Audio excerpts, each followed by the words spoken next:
Good morning. Welcome to Viking Preparedness. I am Pastor Joe Fox.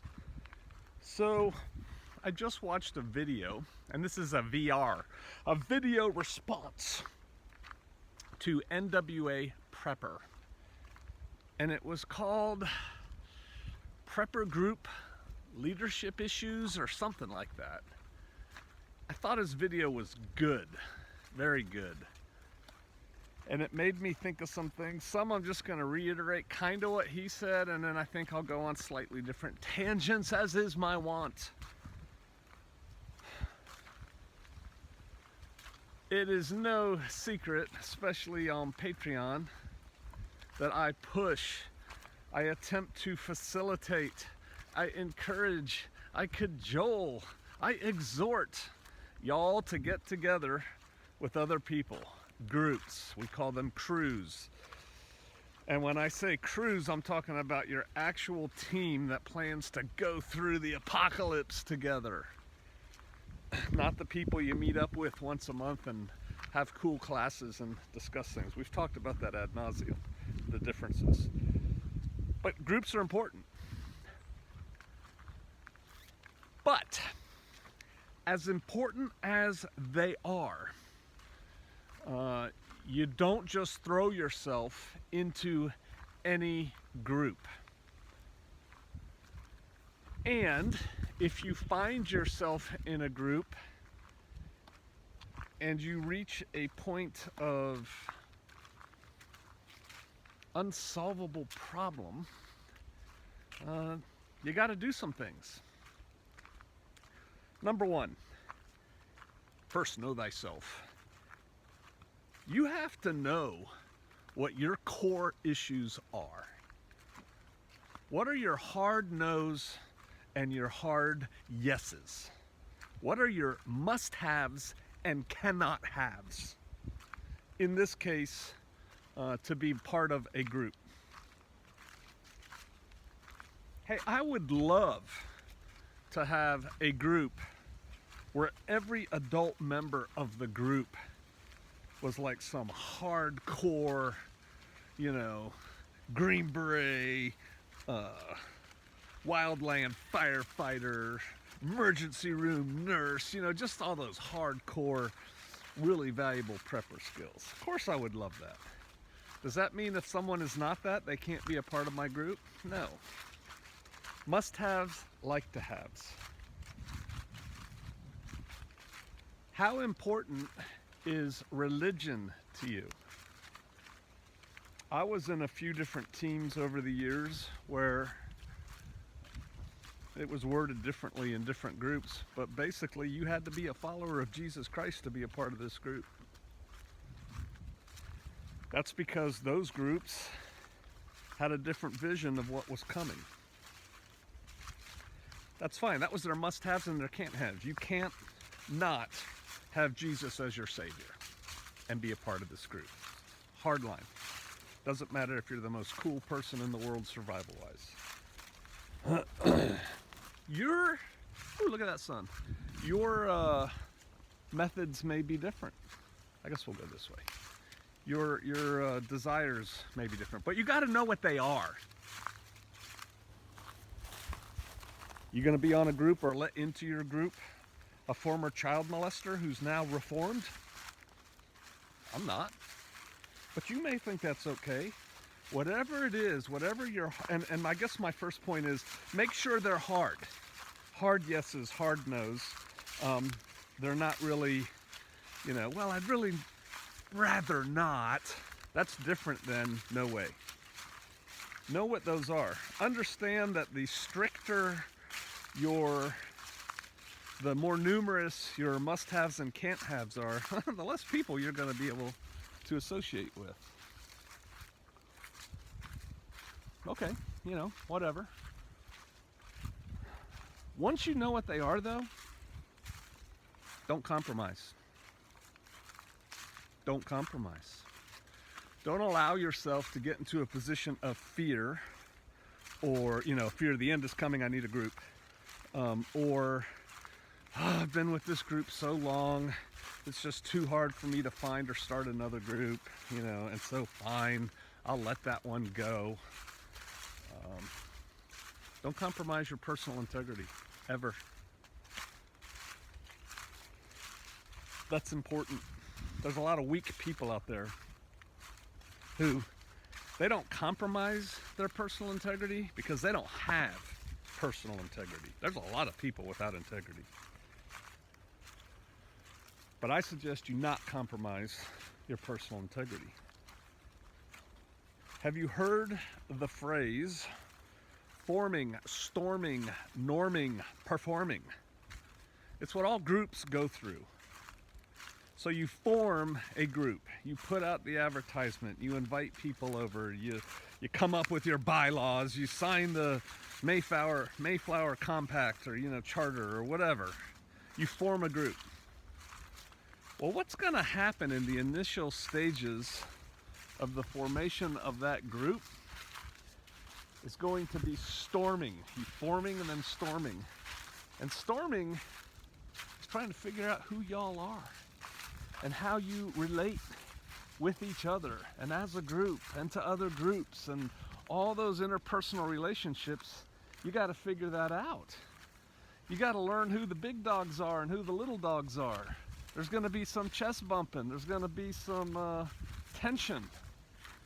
Now, in our snowflake culture that we are developing more and more as we go along, people don't handle storming very well. Storming happens and they storm out. I'm out of here. Bye-bye, snowflake. You have to understand that storming is normal. You can have a disagreement with someone. You can have a strong disagreement with someone and still hang out. If you think it's worth it for the group. I guess there's some of that too. I told you never to compromise your integrity, right? Never do that. But you do have to compromise.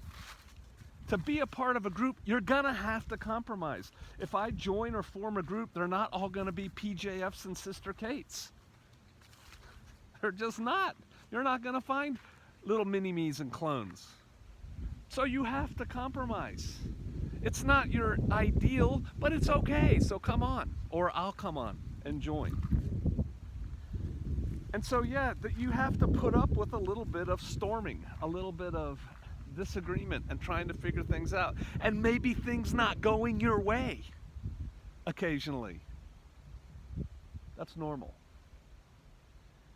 The storming happens and then people figure out where they are in the pecking order and how we're going to do things, and don't ever push that button on that person. We learned that the hard way. Oh yeah, it gets funny a couple years later. Do you remember when? Stop it, man, don't go there.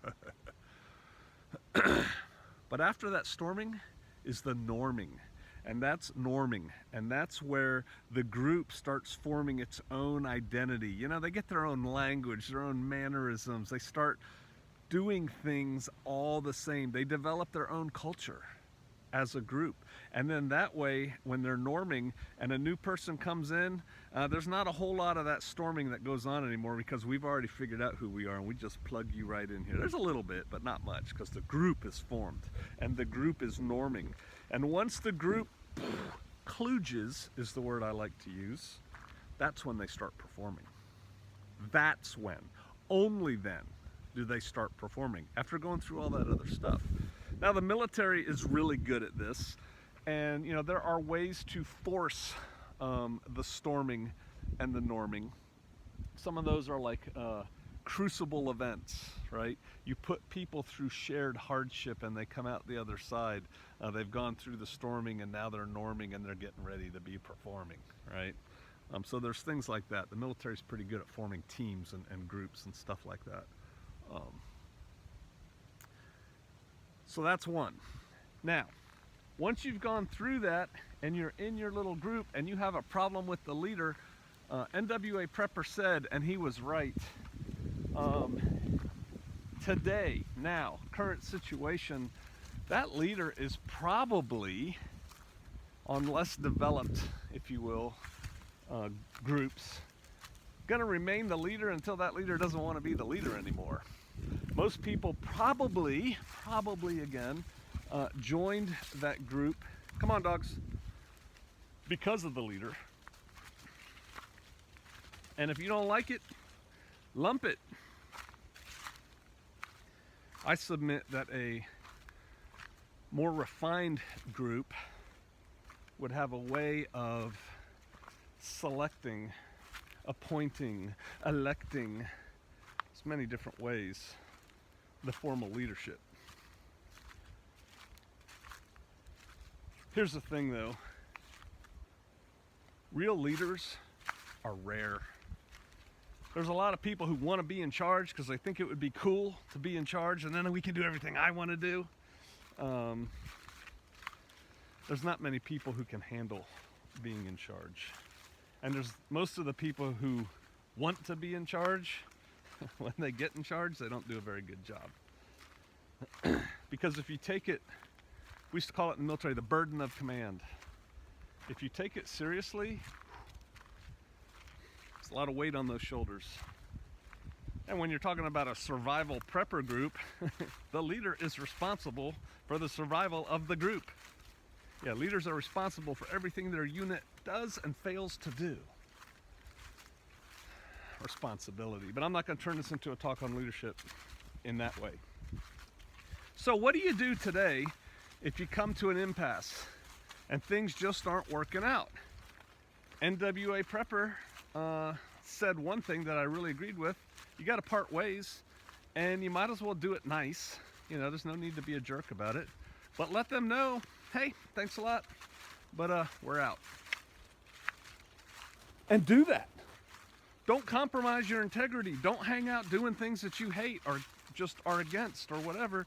Don't do it. That's now.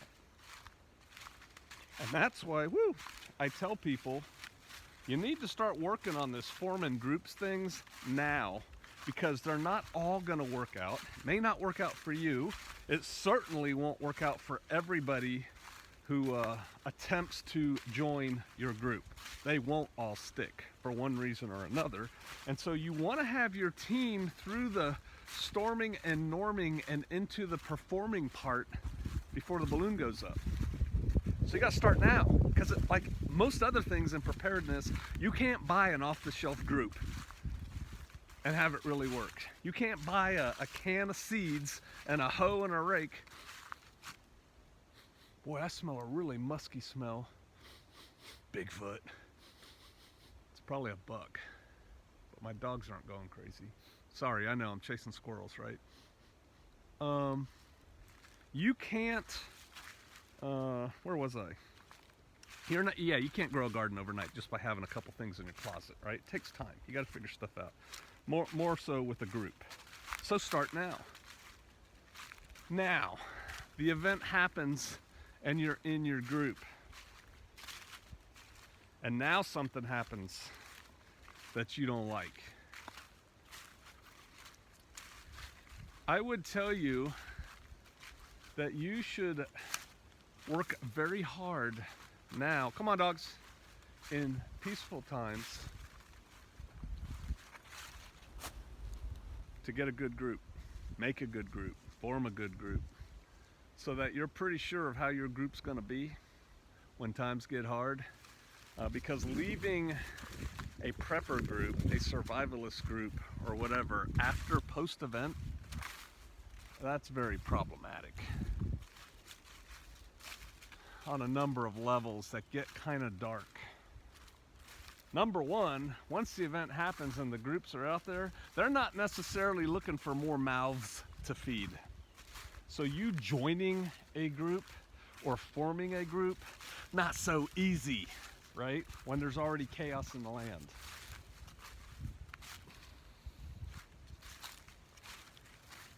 Number two, if you find a group out there that's beating off the zombies, that's your only chance of survival. You're going to compromise a lot to be a part of that group, because they won't be like you. I guarantee it.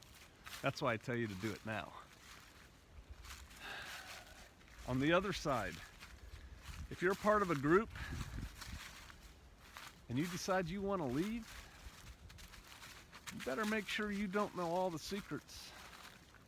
They might not like the idea of somebody who knows all their secrets going rogue or going to the other side. They may perceive that as a significant threat, potential threat to the group, and they may take action that you may not appreciate. See where I'm going with that? Everything changes when the balloon goes up. So choose wisely now. Get influence into a group now. Develop SOPs and methods of handling grievances and electing or appointing or whatever leaders now. What is my dog eating? I know, I'm walking through the woods. It's deer season, and I look like a deer, and so do my dogs. What are you guys eating? Drop. What is that? I don't know what it is.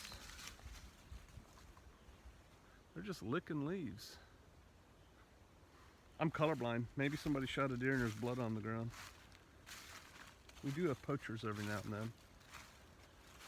They're sniffing intently here. I'll let you look at them. So yeah, it's a little bit different when the event changes. All right, come on, dogs. I suggest you try and work it out to the best of your ability. And again, if you've been in a group for a long time, you know, integrity issues usually revolve around morality more than anything else. My group, we've decided that we're using the Word of God, Torah, as our guideline. That's our rules. As interpreted by who? Us. That's why we're all together now all the time talking about it. We all agree. And when we don't agree, we hash it out until we're all in a consensus. Yep, that's what it is. That's us. But morality is usually the issues that cause big problems. So, work them out now. And you do that by forming your group and then hanging out and doing lots of different things. Do some hard things. Do hard things in the rain, in the snow, in the cold, in the hot, and the heat. You get to see how people really are. All right. I'm interested in your comments down below, but you don't have a whole lot of time. You need to get busy. All right. I'll see you out there.